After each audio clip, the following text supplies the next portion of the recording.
yahane oo banaanka fadhiya jooga Saacadiyo marka shame on you inaad dhaxal gabartina ku aalati yeelata waay sababta wiil iyo gabarba isku mid inuu ku aalati yeesho baarlamaanka mid looga baahan yahay waay ee ma aha ila dhaxal iyo gabar ku aalati yeelata waay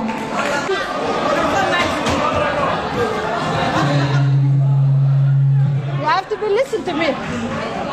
أنا shame on you يقول مالي صوت عدك قال لي وحرب عن قال لك You have to you have to be apologize. No, you have to be apologize. That is my voice. mana xiray awalba mana xiray hal furo ay malay maqlaa arday xilwaan farxiyo muumin way ku qaldantay inaan shame on you idhaahdo sababta that is my on my voice you have to be apologize inta inta timaade sababta codkaaga adaa iska leh waxa critical gareyn kartid nada critical gareynaa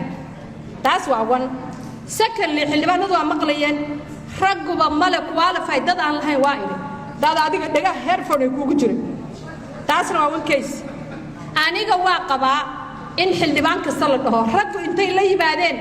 xildhibaan farxiyo ma dhihin 30% ha naloo xiro tay kana iyaga ma dhihin dumarka la taagan 30% ha naloo xiro inaan dumarka ka hadlana waa ku qasbana yaa ku dhax rakaaba maanta waxa yaalo ajadu waa dumar ragna ka bahal karta laba qalad ah gasho farxiyo kaabo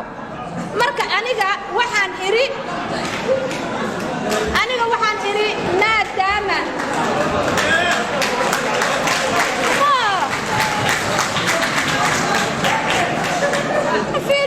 aniga waxaan iri maadaama raggu ay dhaheen macnaha rag qualified oo badan aysan joogin baa iri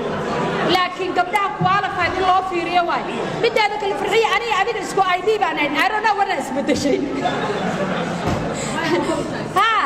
isbedeshay marka waxaan leeyahay hadda ku soo celinayaa 10% ha naloo xiro farxiina apologize waa inay bixisahay baramays wallahi inaan ka tagayna din kale ina macnaha gabar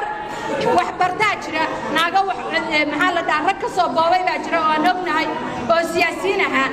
gabdhiina meesha lagu soo daro laakiin maadaama anaga 30% ku dhagana rag ma dhahayaan 4 halisiyo 7 halisiyo ma dhahan